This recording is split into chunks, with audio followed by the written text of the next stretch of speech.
Once again, welcome to our YouTube channel.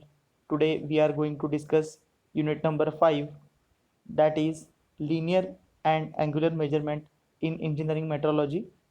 So myself Mr. Bipin Patil, lecturer at Department of Mechanical Engineering at Sharad Institute of Technology Polytechnic Edra. So let us see what content we are going to deal in today's lecture. So we are going to cover the linear and angular measurement in this chapter. So first of all, we are going to cover the linear measurement, that is scale, then calipers, that is inside caliper, outside caliper. Then we are going to discuss about vernier calipers. Further, we are going to discuss the parental instruments of vernier caliper. Those are vernier height gauge and depth gauge. Then we are going to move towards micrometer screw gauge, then inside micrometer and screw thread micrometer. Then finally we are going to discuss about surface plate and V blocks used in linear measurement. After that we are going to discuss angular measurement. In that we are going to study bevel protractors, sine bars. Then we are going to study about the angle gauges or angle blocks, then autocollimator used for angle measurement, then clinometers used for angle measurement, and finally we are going to discuss the angle decker. So this is the chapter content. In this we are going to in this lecture we are going to study in detail about the linear measurement of scale done by scale, caliper, vernier caliper, etc. So let us see the today's lecture content. So it is a today's lecture content. First of all, we are going to discuss what type of scales or what types of measuring devices, instruments are used for linear measurement. Then we are going to discuss about calipers, which are used earlier days, then vernier calipers, then vernier height gauge and depth gauge. So this is the content of today's lecture.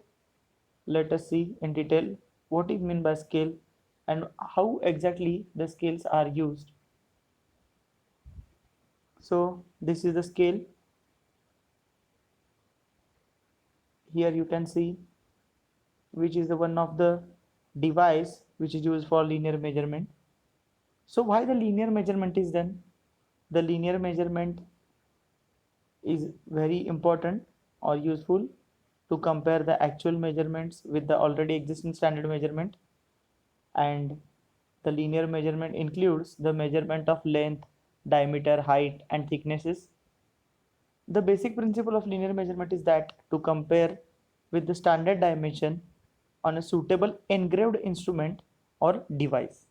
So these are the following linear measuring instruments: scale, vernier caliper, micrometer and standard slip gauges, which are considered as a end standards. So these are also used as a linear measuring instrument or device. So first of all, let us see what is meant by scale. A scale or ruler is a tool for measuring the length and transferring the measurements at a fixed ratio of length. Two common examples are architecture scale and engineering scale. In scientific and engineering technology terminology, a device to measure linear distance and create proportional linear measurement is called a scale. We can see over here the first image showing that the different scales with different ranges. You can find the engravation of a or a marking of a scale over their length. This is having small division or range. This is quite bigger than that, then you can see the medium, and the final one is largest. So as per your range, you can choose any type of ruler or scale to measure your component. So here you can see the foldable meter tape is also used for measuring the linear units. So you can see over here it is having 60 inch of scale range. So you can measure up to 60 inch by using this tape. So this is the first type of a linear device which is used conventionally by the engineers. So a very well standard which is kept in Paris, that is meter or yard. So from that these tools are calibrated, and we have taken the same unit over these tapes and rulers. So we are following the same standards which is kept as a reference in Paris. So let us see which is the second device. So these are the calipers which are used in earlier days. This is a nothing but inside and outside caliper. You can see over here, this is the inside caliper, this is the outside caliper. As the figure shows, you can find how exactly those are used. So the calipers are the tools used for transfer measurements from part to scale or other instrument. So caliper may be difficult to use, and they require that the operator should follow basic rules. So do not force them, because they will bend easily and invalidate the measurements made. So you cannot apply the excessive force while measuring. So only you have to compare the inside and outside caliper with respect to scale. So if measurements are made using the caliper for comparison, one operator should make all of them measurements, because changing the operator will cause the errors. So here you can see it is the inside caliper. You can see here which is measuring the inside distance. So you can see over here the screw or attachment or the adjustable nut is used to adjust the slab given here.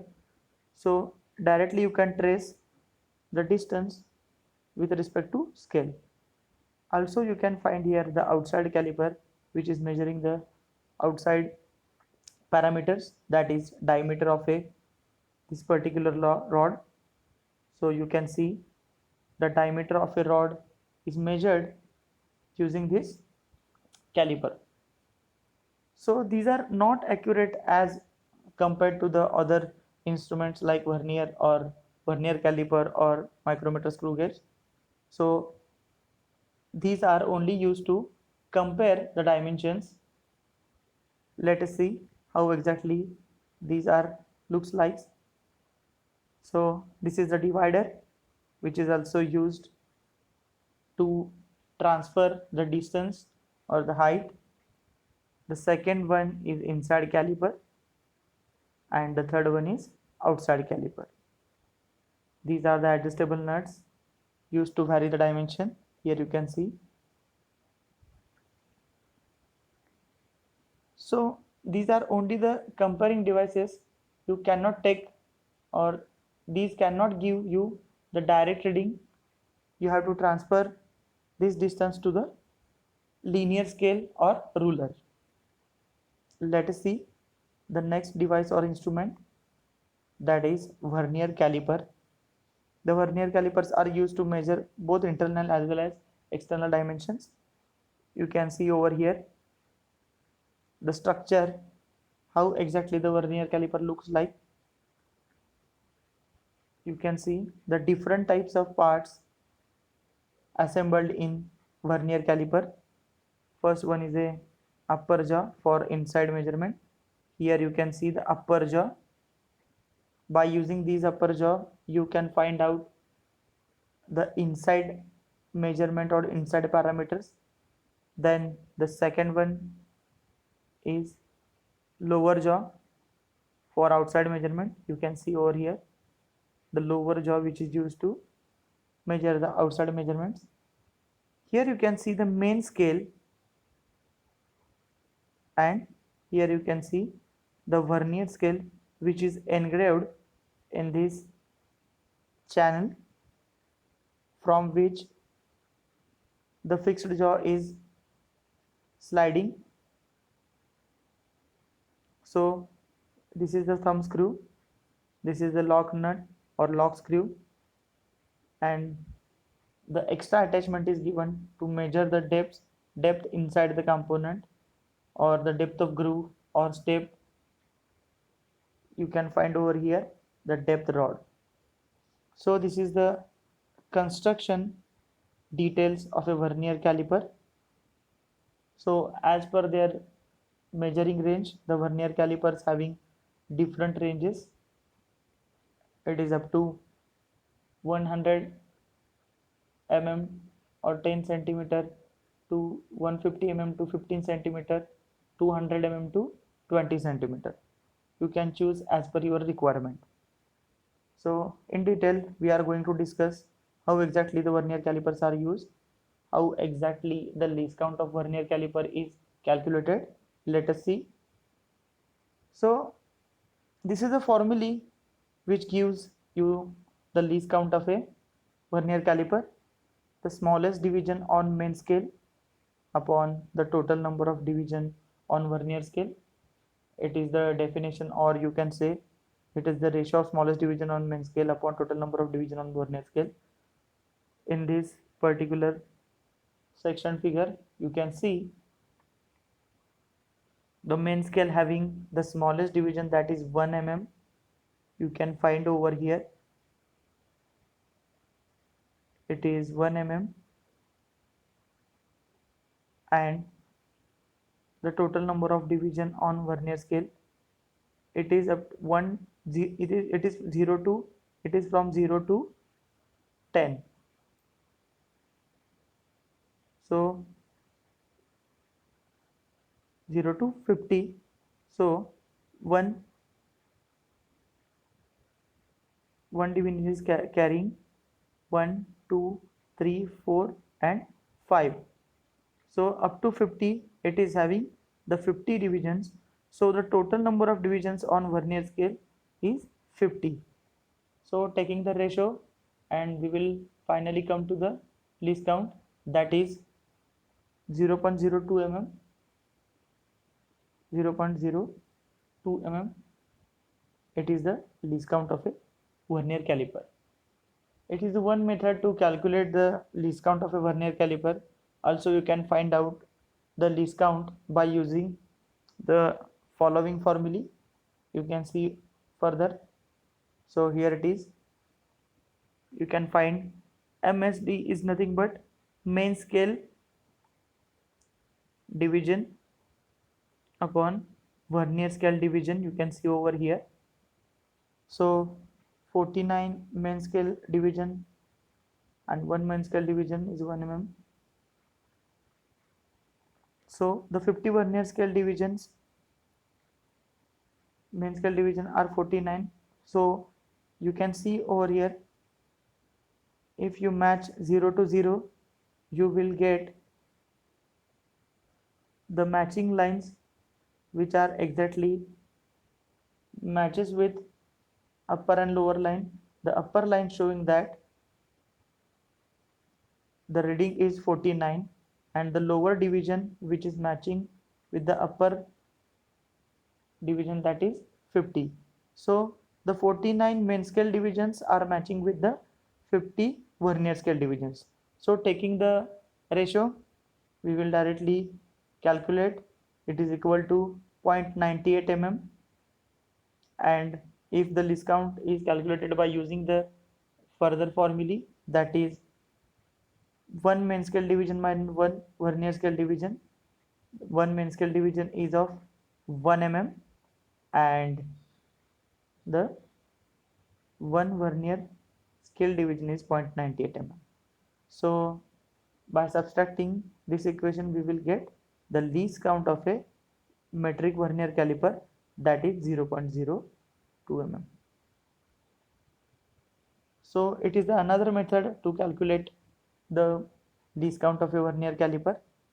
Once again, you can see by matching the 0 of vernier scale division with the main scale division, you can find out the line of 50 is matching with 49 of main scale division.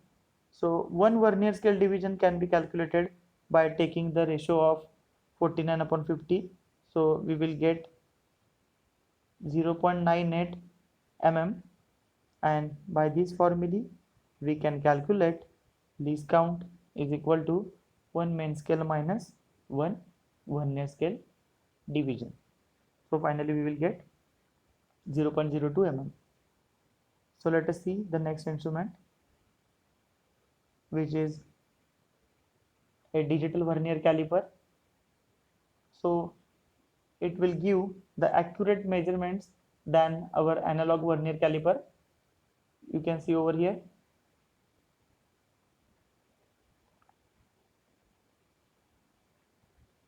So it is a digital vernier caliper, and also it is having the depth measuring blade. On screen you can see the variable measurement as the external and internal jaw moves, movable jaw moves. The reading is varying between 32 to 26.14 mm. Also you can find out here, as we can take the readings, we have to consider main scale as well as the vernier scale. Here you can see it is coming to 30, now it is coming to 20, lines matching with above 90, 0 is matching 19.70 mm, now it is touching 19.46, 44, and you can take the reading with respect to this vernier scale. Again it is showing that as we can forward the jaw, movable jaw, we can take the readings, we can touch the movable jaw to the that particular job, and finally we will get 19.44 mm. So this is how the calculations of vernier caliper is done.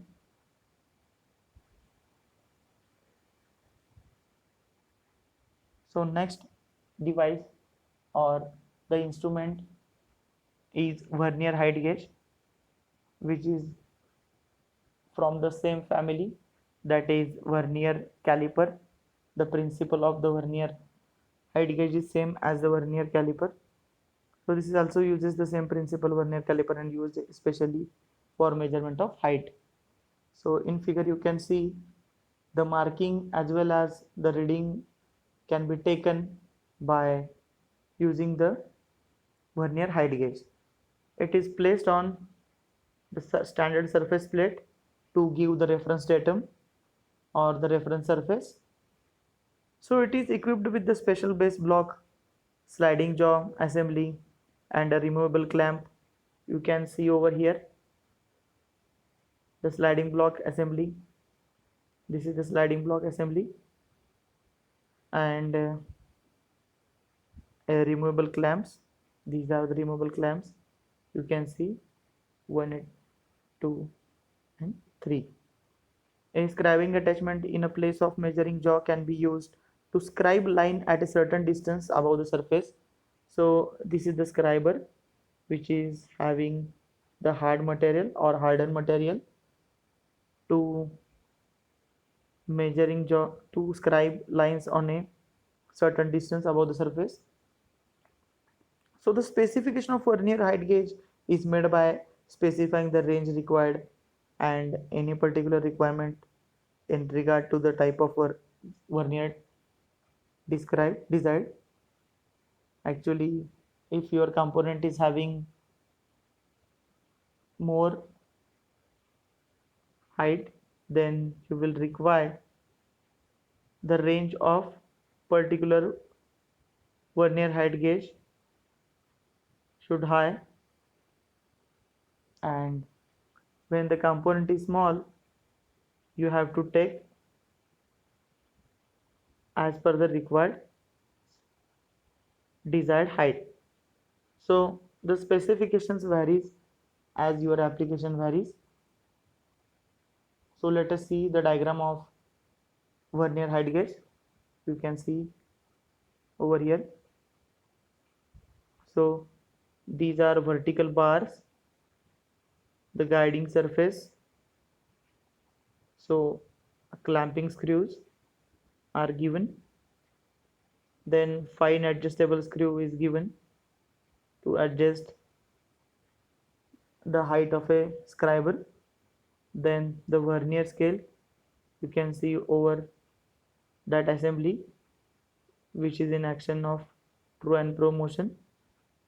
Then the bracket is given to attach the scriber. These are the scribing jaws. The main scale is attached on a column. Then the firm base is given to give the reference between the reference datum. You can see the height to be measured is placed on a fixed datum over here, and also the vernier height gauge is placed on the same datum and measuring the height of a component. So this is the perfect diagram of a vernier height gauge. So this is the all about vernier height gauge. Now we are going to see the next device, that is vernier depth gauge. And before going to see the vernier depth gauge, we are going to see how exactly the digital vernier height gauge is. So here you can see block standard datum having digital display.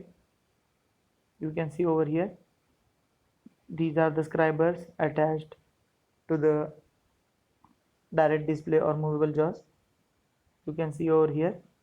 So in calibration labs or in accurate or precision measurement, such kind of vernier height gauges are used. So let us see the depth gauge. So the vernier depth gauge, as the name suggests, is used to measure the depth from the surface of reference of an object. Vernier caliper also has depth bar, but this cannot be used to as the standard. So as we have seen in vernier caliper, there is an attachment of a measurement of depth. So you cannot take the depth using that particular depth bar because of the particular error in attachment. We have seen here one bar is placed in vernier caliper. So in this figure you can see there is a one movable jaw and one fixed jaw. So this main scale is engraved on a movable jaw, and movable bar, that bar is having to and fro motion. By adjusting nut you can adjust the length of that particular bar. You can see in application the component is placed here and you have to keep the movable head On the component datum, here you can see the movable head is kept on a component datum. So vernier depth gauge is used to measure the depth of component or workpiece. So it is same as we have seen the specification of height gauge as well as vernier caliper. It is having same least count, that is 0.02 mm, because it is using the vernier scale as well as the main scale.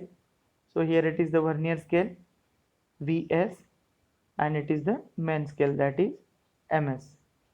So the least count is same as the vernier caliper. Here you can see how exactly the diagram can be drawn. That is the main scale, guiding surface. So the clamping screws are here. Then fine adjustable screw given. Vernier scale, which is provided to take the precise as well as accurate reading. Here it is the component of which the depth is measured. So this is the depth to be measured, which can be seen by calculating the measurement on this particular display. So as we have seen, digital height gauge. So here it is the digital vernier depth gauge. You can see over here, this is standard surface of a movable stand which is kept on a surface of component, and depth is to be measured, and it gives the accurate measurement up to 0.02. This is the digital vernier depth gauge, which is used, as we have earlier discussed, which is used in inspection as well as accurate required laboratory or inspection labs and shop floor. So this is all about our today's lecture. If you have any queries, comment below. Thank you very much.